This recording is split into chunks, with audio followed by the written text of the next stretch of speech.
Welcome. In this tutorial, I'm going to show you how to put your TikTok videos on draft. So if you want to know how I did it, just keep on watching. So first of all, you want to open your TikTok app. And then you want to click on this plus sign at the lower part of your screen so that you can start taking your videos. And now just go ahead and take your video.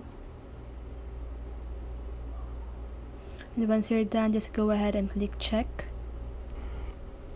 And next.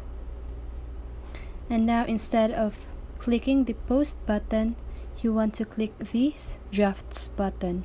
Okay, you can see that on the lower part of your screen. So now, as you can see at the upper part, it says that save to drafts.